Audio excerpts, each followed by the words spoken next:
this is the ironic thing to me, and I think it's to a certain degree the benefit of age and experience. Not to say that anybody here isn't experienced, but it's like when you go through a few cycles of ups and downs like this, you start to realize, well, the human spirit is very indefatigable. You can confront dark truths with a smile on your face. You can use sadness to reveal levity. I mean, it's just like there are all of these. There's a fundamental sort of push and pull between the two things, and I think the way you say, like, I'm getting very dark while you're almost laughing is sort of indicative of that, right? Like we can hold two things in our hands, and this is the problem in a lot of respects, is that we've been told, there's a binary involved.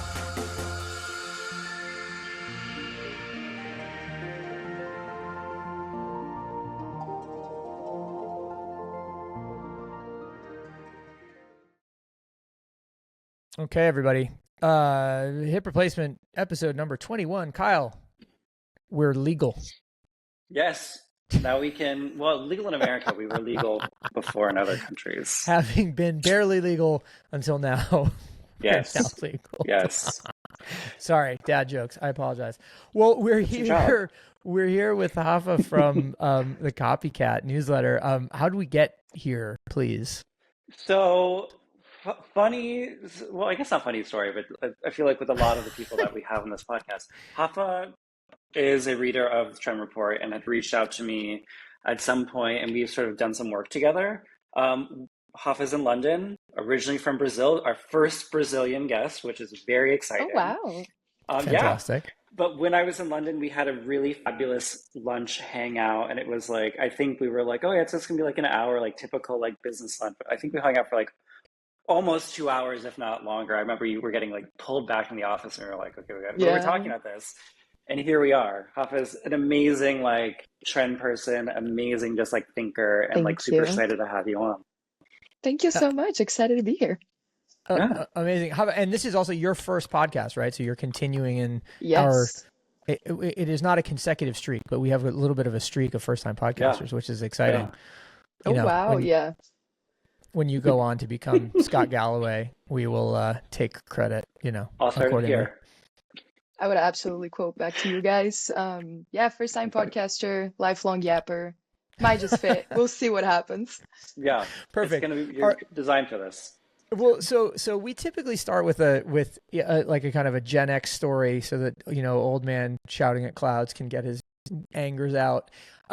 Guys, speaking of shouting at clouds, I was confronted with an Instagram video yesterday, which I would like to be explained to me.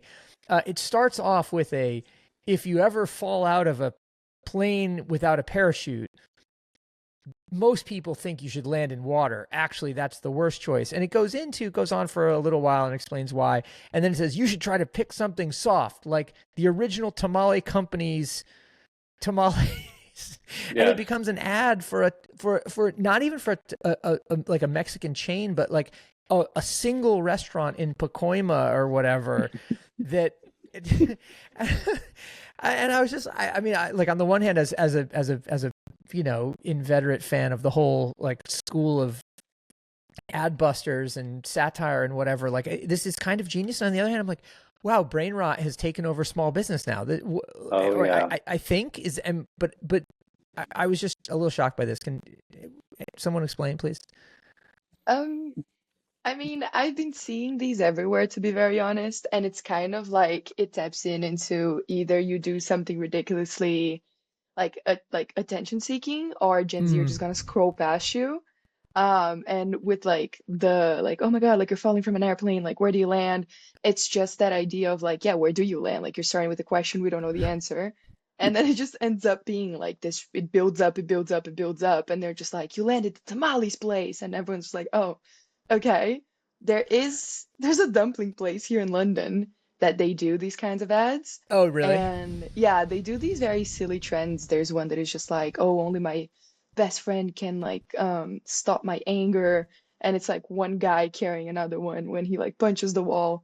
And then when the guy punches, it's like a cut in of this, I think it's the business owner holding a plate of dumplings and just saying like, only these dumplings can stop your anger. Mhm. And it's just really random. So Okay. it's like there's a few other things happening too. Like that is like it on one hand, like to your point, Hafa, like it builds off of like a whole decade of the internet, like clickbait stuff. It's exactly that, number one. Number two, which I think is maybe less generational and more platform, is that this is a big thing on TikTok. Like this sort of came out of sort of like TikTok, Sure. uh, what's the word, duetting. Like this was like it's a joke that happens a lot on TikTok, what small businesses do, and like they can get a bit blue in some ways, where it's like taking a more salacious video of someone of difference and then like cutting it with then like, and that's why you should have this. So like it can get a bit like on PC for lack of better words. Or Right. like Yeah. it's a funny bit that happens more and more, but it's interesting that it only happens more for small businesses and not like bigger brands don't do it, but I think it's probably because of that UGC element. Well, I think maybe that's it. Like this is, and it's funny because I showed this to my daughter last night, who's almost 16, and said, have you seen this technique before? Because I was showing to her and my wife at the same time. My wife is just like, "What is this nonsense?" As she should. And my daughter's like, "Oh, I've never seen that with an ad. I've seen it with like somebody will do it to cut to their soccer edit, or they'll cut to Right. like a dance edit or something like that. But I've never seen it done to an ad." And so hearing that your dumpling place in London, Hafa, is doing it makes total sense, because it also is just like there is no way in the world, I don't think, that I would ever have heard about the original tamale company in Pacoima. No, Tacoma. It's California someplace. It's not Washington. Something in California. I Something don't like that. We're remember. gonna find out where it is, and we'll put it in the show notes. But in any case, I was just thinking, I was like, okay, this is now the brand advertising version of being algorithmicable, Yeah. Kyle, to quote the antonym to your new term. But Yeah. I thought it was fascinating.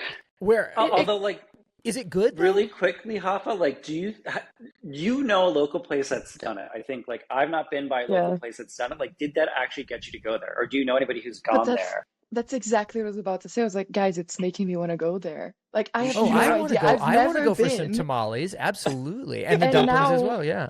like, I really want to go to this place but to be very honest, just let the record show I'm incredibly influenceable. Like, Instagram gets me to that. Yeah. I admit that very That is openly. My that's an friends joke amazing about quality to it. have, to admit that. Incredibly influenceable. Instagram has made me buy things that I didn't really need before, and now this tamales place is sorry, the dumpling place is really getting to me. Yeah. Well, I may I be love in that. LA in a couple of weeks, and I am like trying to figure out where the original tamale company is so that I Make can a then. TikTok But documentary about it. Yeah, to be right. very That's gonna be my honest, first TikTok documentary. Go I ahead. think what's getting me to want to go there is to more meet the owner, who is the guy in the Right. videos, than to actually try the food. Just be like, That's you are so out of pocket that this is just iconic. yeah. Right. I feel Well, like that is a or part of it. his niece or nephew who made the TikTok video, right? Like whomever it was that was in charge of that. You definitely want to meet. By the way, they also on their website they sell merch that has the NASA logo, except it's a tamale and it says masa, like as Oh in my God, that's great. masa That's good. nixtamalized corn type situation. So I there's think that. they nailed marketing. They've Yeah, got there's right. like Well, a that's what I'm 23-year-old in there for sure. saying. Exactly. Damn.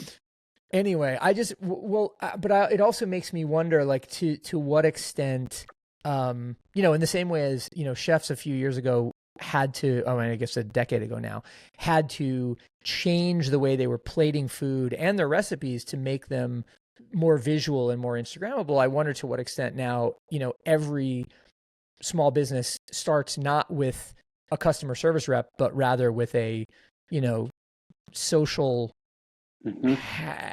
like disruptor almost. Well, it's like, what's It's kind of interesting is wild. that it reminds me of like there's every so often, I'm not going to sing it because I'm not going to sing it, but there was a jingle when I lived in Texas as a child that would come on the radio that was like so iconic and like bad. Like it wasn't sung well, like it was like off key, but like I still remember it. And like I've been wanting to look it up on like YouTube. It was kind of iconic. And to me, these ads feel the same way of this sort of like lo-fi advertising that Sure. is like I'm doing it on my own. Like, and obviously like this place was called Sue's Kitchen in Killeen, Texas. I think it was maybe an Asian restaurant. I don't remember. But either way, that was a really sort of like, we don't have a PR, like, we don't know what we're doing. We're just going to make up a song and it will put it on the radio. And it worked, I think, but it's the same thing, except I think the difference is that there's not maybe like, they don't have to pay for this ad. It's just like, we all have the same tools. And that's sort of like the difference of like the culture. And like TikTok now is what the radio Yeah. used to be. So like, it's fulfilling the same sort of need of reaching people organically, except like, you don't know if it's going to hit anybody. It might hit everybody. And then like, okay, do all these people live in Pacoima? Does it matter? I don't know. Where is this place, by the way? I mean, I think it also. Keep saying I think it Pacoima. I'm not sure if that's also. true. Go ahead, Alpha. I think it also speaks on kind of like trying to find your place in a Yeah. very online era, and like the creation of new spaces online are just like a constant. So you got TikTok, you got like, Instagram, you got the 5,000 different communities on TikTok. These like paying for ads, I'm not sure is going to do you much good, because one, I'm also kind of guilty for that. I don't watch television in the sense of that it's non-streaming television. Right. So like where like you're gonna pay for ads on Instagram, people are very wary of those. Not me, but people. People are very wary of like ads on Instagram or like on any kind of social media. So you get these organic, just like Kyle said, like lo-fi things that they call attention. Like they're insane. Yeah. I mean, it's funny It because is. like It is Pacoima, by the way. I looked it up. It is. Oh, Pacoima. it is Pacoima. I Wow, was it's a not. good I was not memory. aware of there being a Pacoima in California, but there is. So there you go. Yes. Near LA. Man. Oh, I was What were gonna you say, gonna say, like, Kyle? it's so interesting that like TikTok, I've bought more products. TikTok is the only place where I've bought products. I've not bought products from any other social network. I bought products from TikTok. However, things that I see on TikTok, I can be influenced to go there, but it's a little less discerning because sometimes it's like everyone's going there and it's a little too overrun. Versus on Instagram, to your point, Hafa, is that like I think it's cringe to admit this, but I think it's true, is Instagram does a really good job with their like localized ads. Like there have been so many things where it's like there is a local brand or a local restaurant or a local whatever that is hitting the boxes of like things that I'm actually looking for. Like let's say it's like vintage clothes, or it's like, a natural wine bar with like a really interesting branding or whatever. Like those people who do those ads, there's probably a ton of other ads in those spaces, but like they hit me and I'm like, oh, I'm actually interested in this. And then I will buy a ticket or whatever to the dinner. Like I've done that more on Instagram than TikTok, which is a very interesting thing. And like I am a noted like Instagram Mark Zuckerberg hater, but like I will give some credit for that. Like that their ads, they work. TikTok ads, they do not work on me. I mean, they work because, not to be that person, but they're listening, right? Like it's absolutely. Yeah. Sometimes I say things and the next day it shows up on my Instagram. Totally. And I think I don't buy stuff from TikTok. I don't do the TikTok store. And that's very Zillennial of me, to be very honest. Good. But the thing about this is as a wait, sorry, Hafa. This is because this is as a matter of course. Like you don't do it as a policy. Or you don't do it because you just don't do it. For some reason, I don't trust the TikTok store. Okay, but I trust these random places that pop up to me on Instagram. It's very bizarre. Like I don't have like any sense of. I'm the opposite, but I'm the I opposite. should have like a little more instructions. But I think this is this is why like the whole discourse around vibes has been so important over the last couple of years. Is that when we have so many commodified choices. It is hard to make decisions about them except by just how do they make you feel? What's the aura around them? Yeah, a little bit. I think it's also, I personally believe the recommendations I get through Instagram are much better than the ones I get through TikTok. That's fair. So kind of Wait, like wait, on sorry. stores, music, bands, You mean literally the content that you get in your feed you feel like is better on Instagram? not the content, the ads. I So see. not Okay, I got it. agree. Got it. exactly, Got it. yeah. Got it. I understand. First, just the ads for buyable stuff, because everything else just really bad. Sure. But like in terms of bands or like Very stores, true. I Sure. feel like this is a hot take. People are No, I gonna, feel Uh, I Gen couldn't. Zs are I, You're gonna, right. You're right.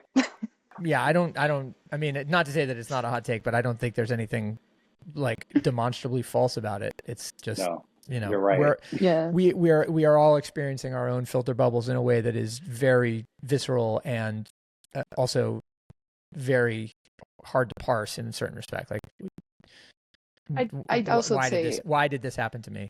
Type I'm a feeling. bad representative of TikTok because I don't use it as much as I use Instagram, Sure. bizarrely enough. That is bizarre. Kaio, I see your face. Hmm. But to be very honest, I've worked projects in which it was crucial for me to be on TikTok 24/7.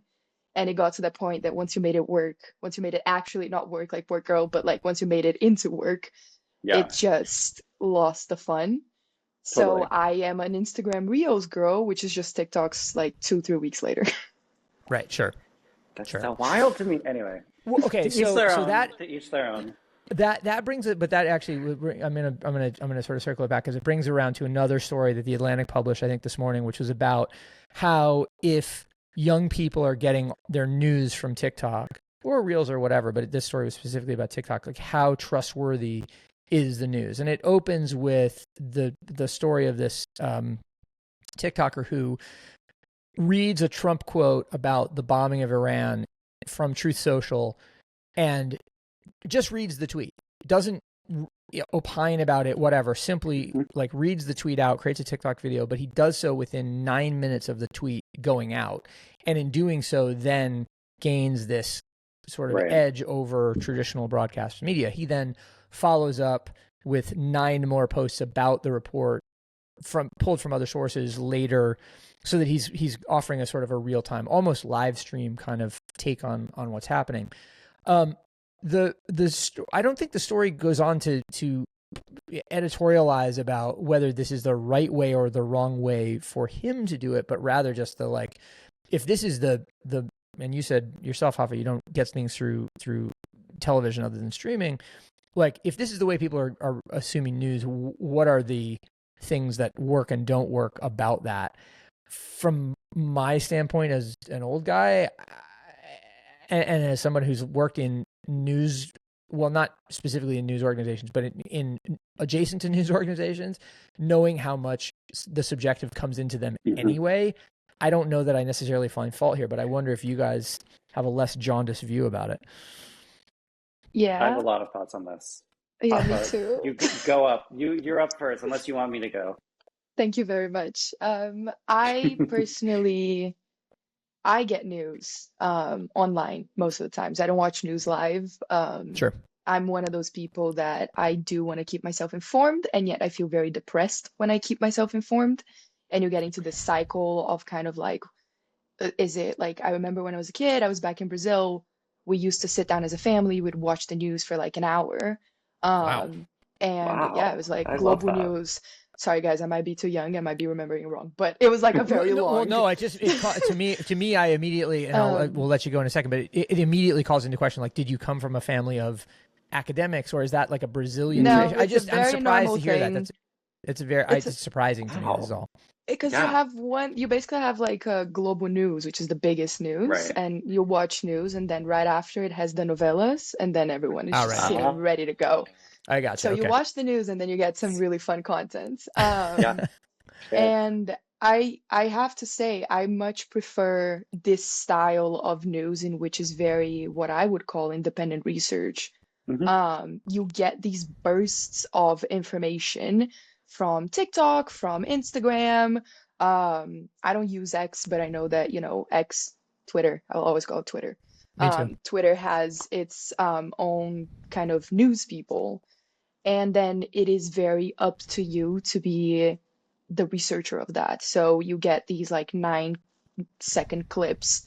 It keeps you very live. Like it keeps you, I would say they're very live. It keeps you informed, but it's not something that I would say you trust blindly, or unless they come Hmm. from like an accredited TikTok account. So like CNN or like BBC, just naming a few names. Yeah, sure. It's not something that comes from this random person that you found online and you're like, oh yeah, 100% I believe in that. Um, I think young people, they don't have the attention span for something so long anymore. It's that like it's not even the attention span. They don't have the curiosity.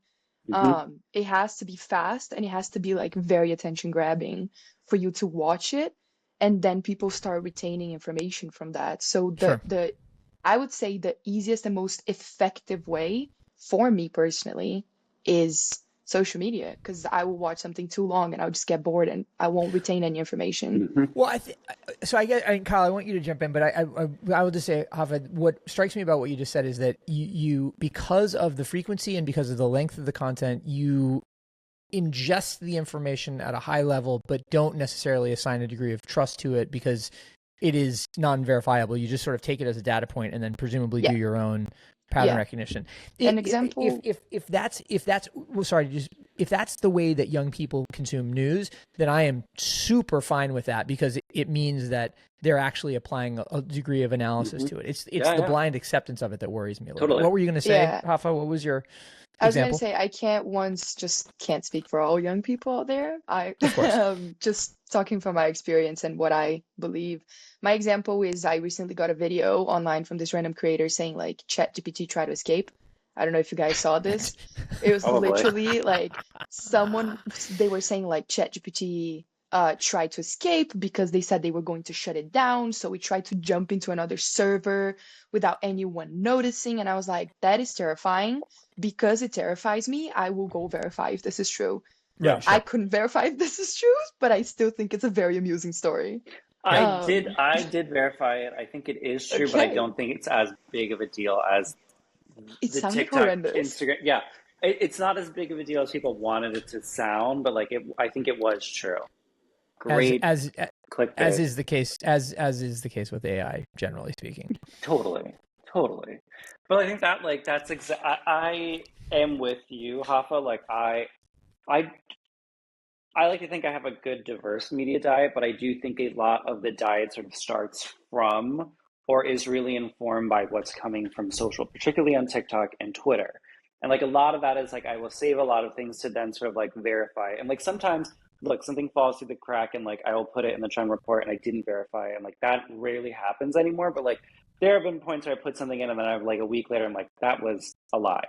And like sometimes I'll do a retractions or like go back and edit it. Other times I'm like, this is already so far gone that doesn't matter. It is what it is.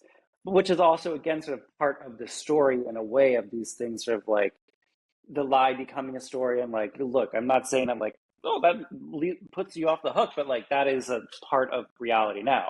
Um, but this is there's a whole economy to this, and this has sort of been going on for some time. And I don't remember if in the story this is who the person they were talking about, Ben, but like it sounds like they're talking about like Aaron Parnas, who is like a pretty big TikTok creator who probably is on Instagram too at this point, but he has sort of become a news figure on TikTok for basically sort of reading headlines. That's all he does. Like It something will it it happen. is it is Aaron Parnas. Yeah. And so like that is his thing. And people have been somewhat critical of him because that's all he does. Like he doesn't do any more analysis. He doesn't do any more research. He just is reading the news. And like I think he's a trained lawyer. So like sometimes he will give a bit of that sort of reading, but like he's not known for that. He is known for just being like breaking news, blah, blah, blah, blah, blah, blah, and that's it. Right. And like oftentimes it's like that's sort of the problem with him to me is that like there's no context. It's a bit again that clickbait thing, and a lot of times it's not source, and people aren't credited, which is a big problem on TikTok. And a lot of Sure. these sort of worlds is that like the reporting that this stuff is based off of, it's just then sort of outsourced to a newsreader, which is basically again, it's funny enough.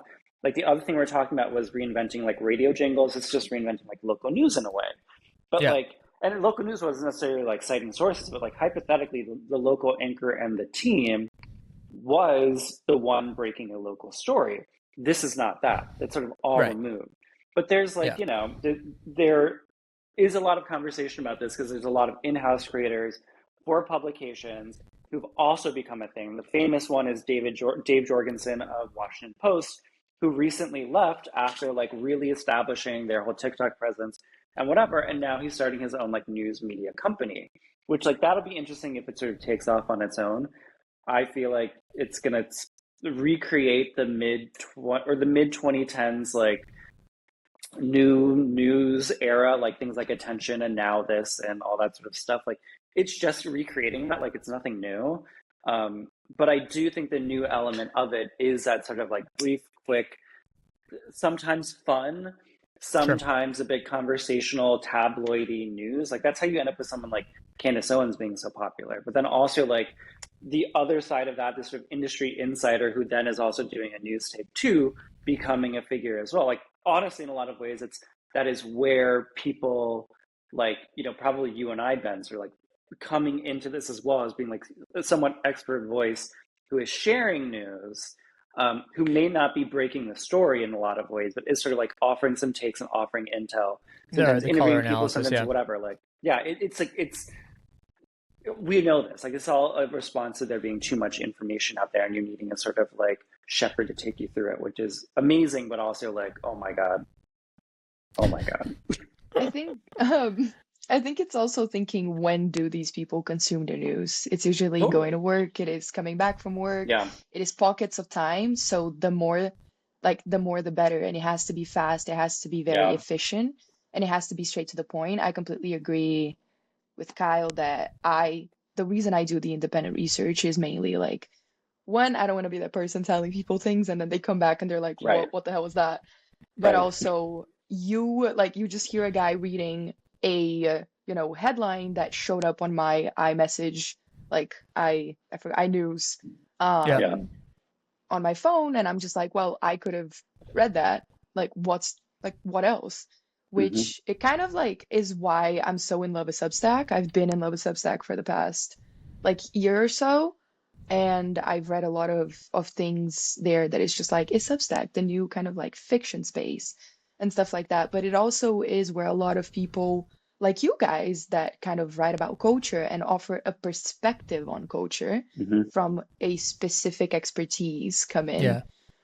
Well, Kyle is, I mean, credit where credit's due. Kyle is much more of a perspective. I'm just like I order things. You get perspective I put things in order.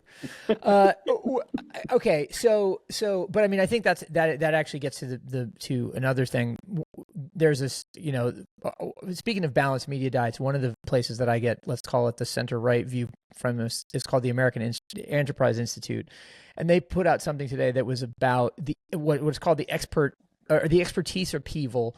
The subhead is, despite public anxieties about mass displacement, generative AI's biggest impacts won't be on the number of jobs as the level of expertise to do them. With the implication being, Gen AI allows novices to become experts, experts to become polymaths, and polymaths to become, I don't know what, like programmers at Facebook, I guess. But the thing that is interesting about it is, it's like, what does, or to me anyway, what does the news gatherer, news reader, news qualifier, news maker of the future look like when all you need is ChatGPT and a platform? How far does the truth splinter before circling back to some level of like critical mass? I actually, so like, it's interesting because like part of me thinks like this is obviously it's a sales tactic, but part of me thinks like it's kind of bullshit. And like, look, I would love to hear which part?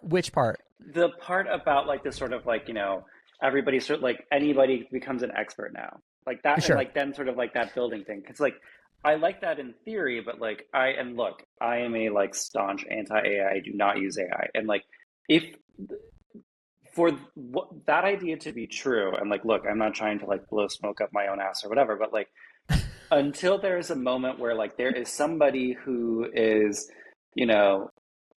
rivaling or sort of like coming into my life, who's sort of matching me toe to toe and only using AI, then I'm not going to believe that to be true. You know what I mean? Because like a lot of it is like to the point of news reading. It's news reading. And like I think like where it becomes sort of like maybe not dangerous, but like a bit sort of like intellectually lazy is it's just like you're just then it's just reading you're just listening to the TikTok, but you're doing it by reading ChatGPT or talking to ChatGPT. It's not it's not any more learning. And I do think like, you know, someone like Hafa, I don't know if you use AI or not, but like you give me a lot of hope because like I know you're someone who's very deeply into research and you care deeply about sort of like what you think and what you learn and how you sort of like ingest information. And like I think a lot of times we hear a lot of these stories that are just about like, oh well, the young people and the AI and they're gonna fucking lose blah blah blah blah blah. But then I think it's not that is true for a lot of people, but it's also true for not a lot of people. And I think the same thing is just gonna happen that happened with people using fucking Cliff Notes and whatever over the years. Like it's the same things reinventing themselves, and it's ultimately going to break down into like, you know, discipline, actual intellect. You sort of like you sort of doing the time to learn and to sort of build these intellectual foundations. Hava, what have you used AI to become expert at recently? I wouldn't say I've used AI to. Oh, actually, I've used AI to become an expert at simple recipes. To make at home. The thing is, it's just like Kyle said, I work as a researcher. So a lot of the research I do is very manual. Is like I do it myself. Of course, I personally think that AI, I agree with Kyle. I think it's a little bit bullshit that it's gonna be like, oh my God, I'm gonna become the master and like Jedi because I've learned how to do things through AI. I think AI, if I'm not wrong, and I might be wrong, so anyone please fact check this. ChatGPT only goes into information stored to 2023. So there's a delay, there's a knowledge gap when you search on ChatGPT. Or at least there could be. And I think we have so many different AIs for different things that it's just people don't want to keep up with all of these things. They want to use AI for the simple things AI like does to make your life easier. So I use AI to find easy breakfast recipes or like make a list, and even then it gets it wrong. The thing about AI is there is a very it's horrendous to make lists. Never make a list on ChatGPT. It gets things wrong super easy because it is incredibly human based, and we are like people they have many flaws and they make a lot of mistakes, and that's the reason why I don't fully trust AIs, because everything is biased. They're language learnings and they're learning through the language that we put out. And I'm not satisfied with the language out there that AI is learning and kind of the things that it's giving back to us. Obviously, I use it on my day-to-day when it comes to certain parts of my work. Like, can you help me check if this email is formal enough? Like things like that, but I will never, like, sometimes I go like, oh, can you give me headlines that talk about this? Like things like that, but I will read the headlines. I feel like it's good for a quick search, but not for an in-depth. If that makes sense. Totally. Ben, what do you use AI for? I use largely as an answer engine. By the way, actually, I'm talking later today at a Martech conference of all things, about the way that AI is going to change the commerce experience. And one of the guys is from a company called Profound, which does answer engine optimization, which is the du jour term for what will replace search engine optimization, right? And I think it's interesting, Kyle, to take a sort of an anti-AI stance insofar as AI does so much. It's so much better at actually providing answers than searches. Now, taking, of course, with a grain of salt, the answers that you get back and needing to verify them if they go beyond simple sort of directional thing. But for instance, like series producer Campbell's got to go back to college at some point in the next few weeks, and I was researching the costs of flying to North Carolina versus driving to North Carolina, including what is, if I factor in gas, toll, and depreciation, what's my total nut on a drive versus, what are the cheapest flights I can take? It's things like that I was going to say.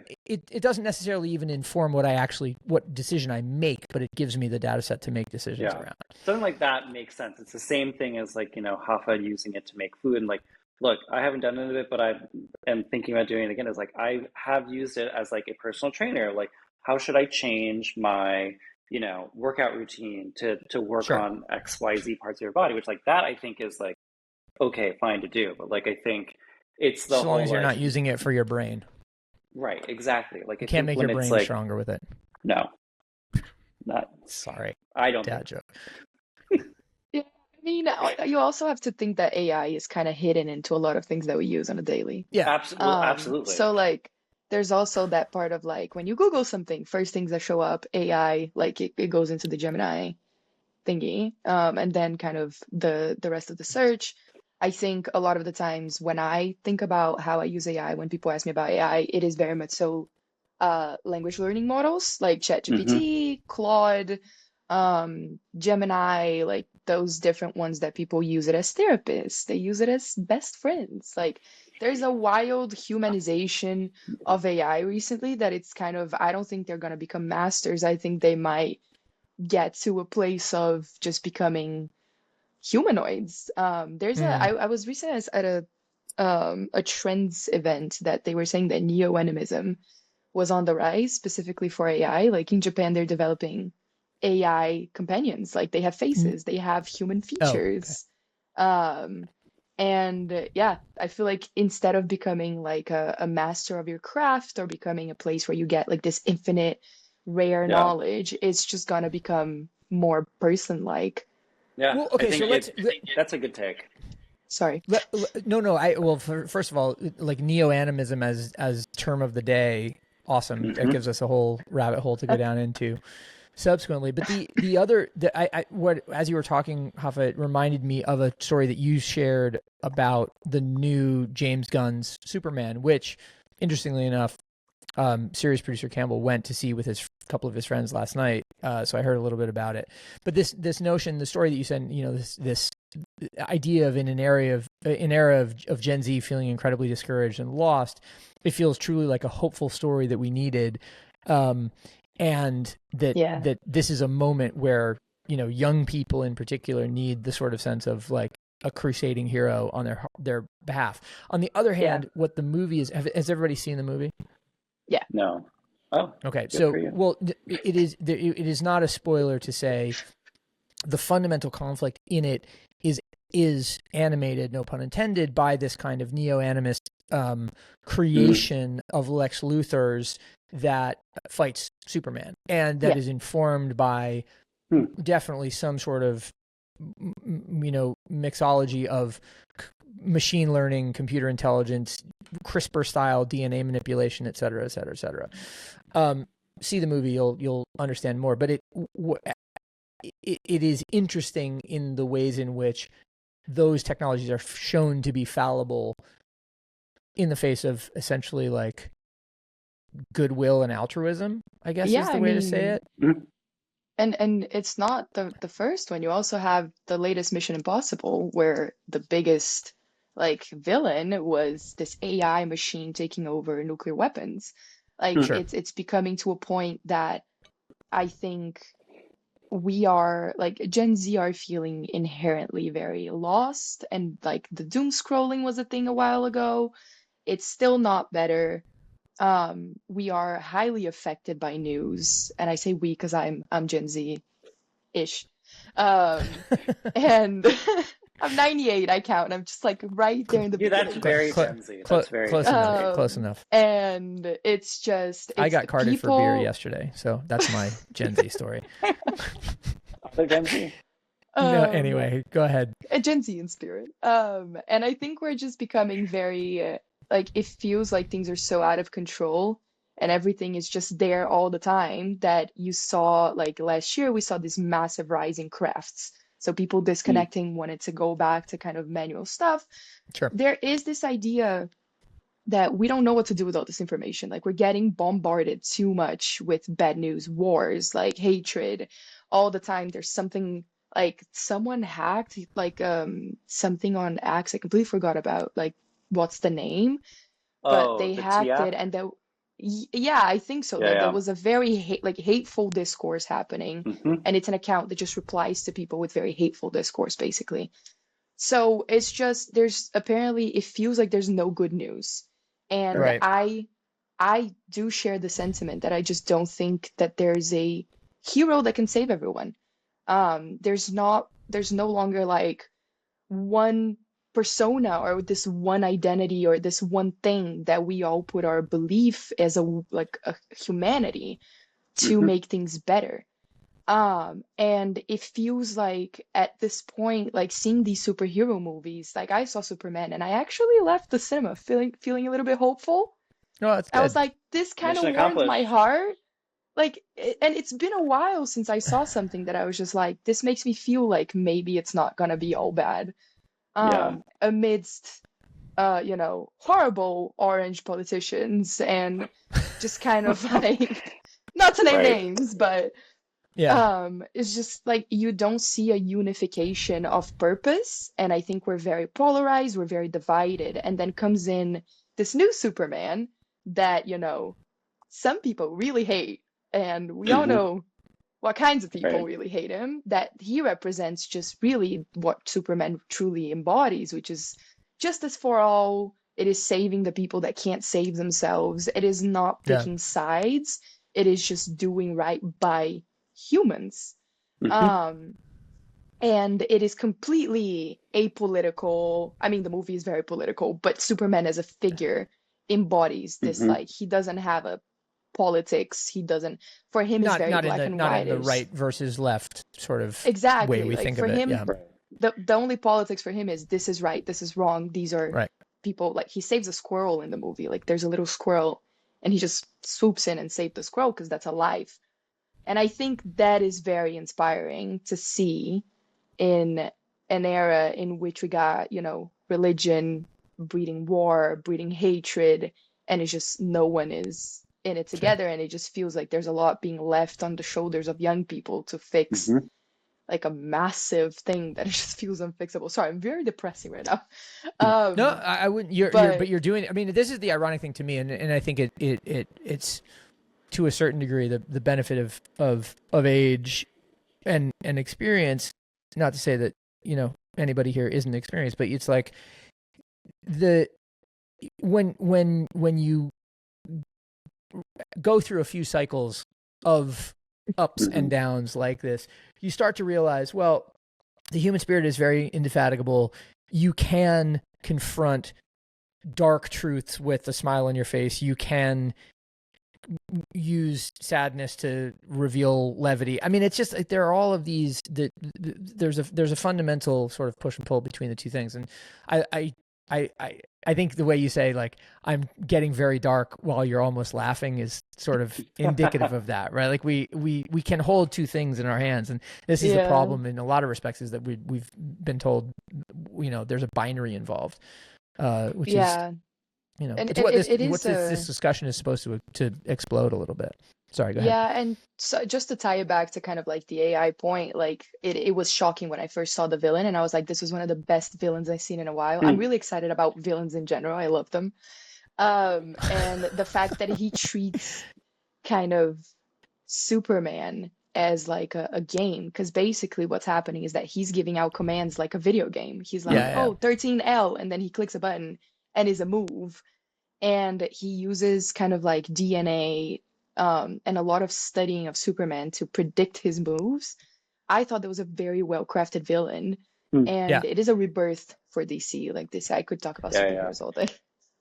All right. Well, Kyle, Um, we so the interesting thing about this film is that if you took it as happening in roughly speaking the contemporaneous moment, both hero and villain are millennials, and we've totally ignored millennials so far today. So what just very quickly before we go, what is at issue for millennials this week?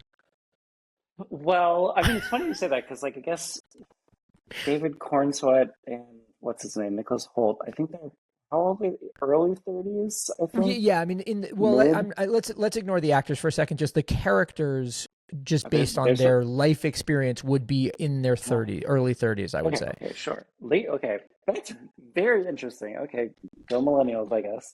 But going with like their age, I think there's a technical item that's been going around. There was a New York Times story, I forget who wrote it, about like, or no, it was New York Magazine, about this being the sort of zillennial moment, which is sort of like the space you were talking about, Hafa, that in between sort of like Gen Z, millennial age group, Sure. which probably is like, after 95 to 2000, whatever, give or take. Um, but like the interesting thing about that story, like they cite overcompensating, I think it was adults, and too much. And I know definitely too much. And there was another one I mentioned in our notes, was that like Meg Stalter and obviously Lena Dunham, like they're both solidly in their 30s. Like there's not a zillennial to that. Like they are like, Right. they're millennial. And like, I don't know about, I'm forgetting his name, Benny Drama, whatever his name, from Overcompensating. He, I think, is actually maybe probably zillennial.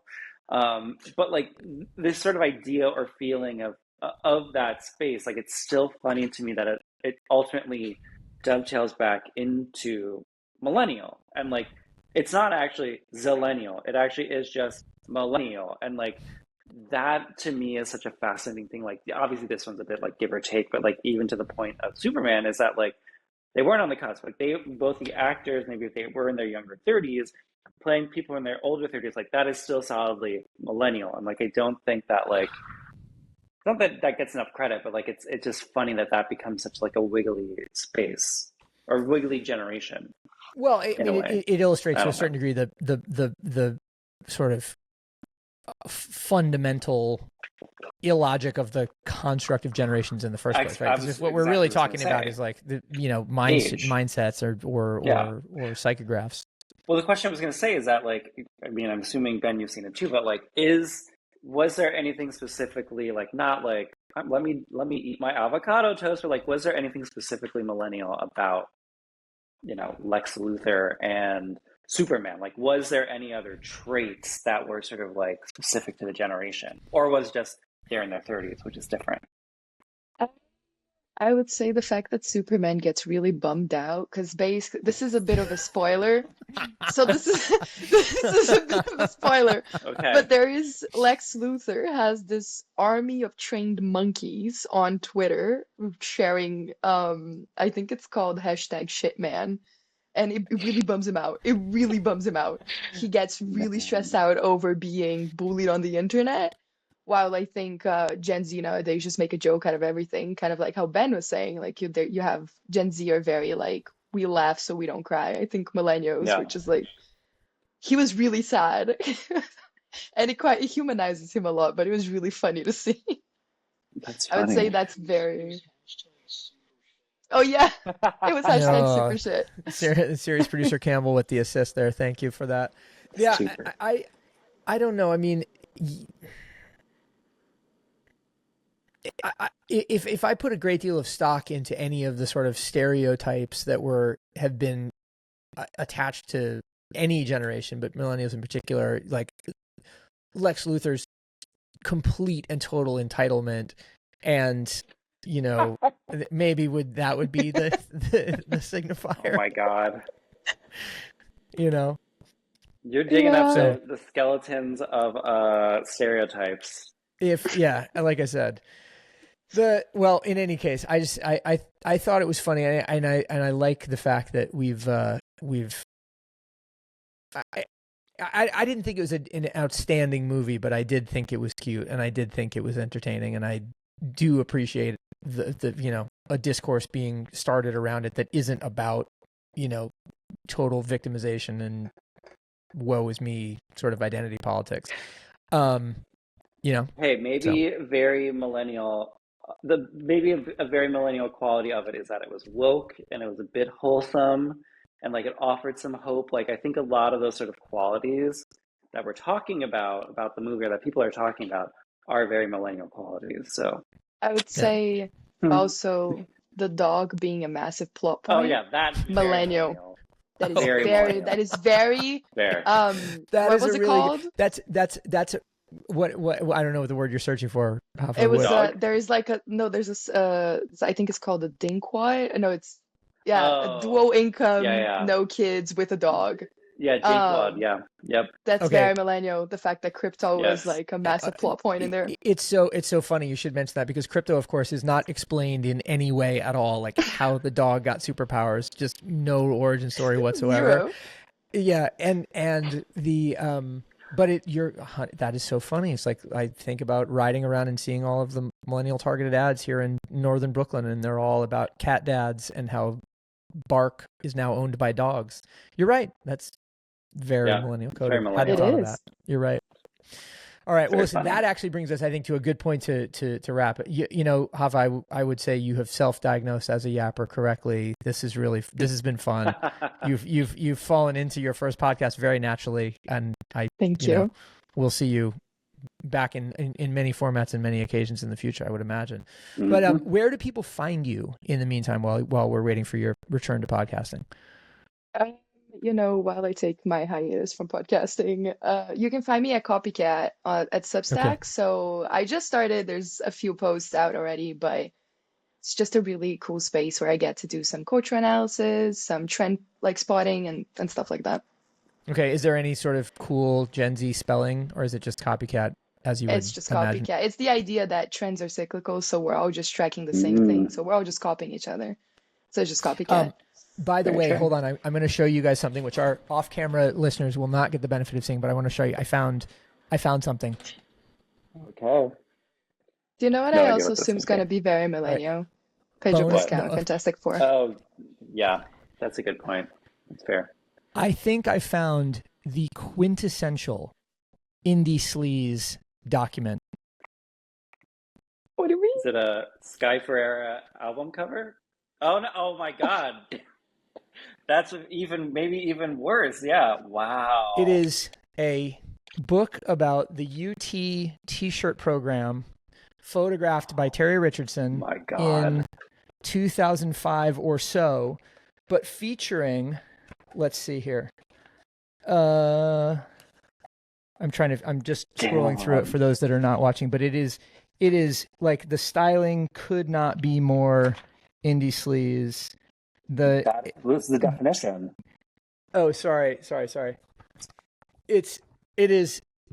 Sorry, I'm going to try to find the most indie sleaze photo in here, but it's just like, it's remarkable. It's giving me like Wattpad, Tumblr vibes of like your name fan fiction and like this is what she was wearing and a link to a Okay. photo. Guys, look how amazingly indie sleaze this is. But it's also funny because it's also Michael Penn as I Uniqlo feel like I model. was about to It's just remarkable. And so I wanted to share that because I think in terms of trends being cyclical, Terry has returned, as we know. Indie sleaze has had its moment over the last couple of years.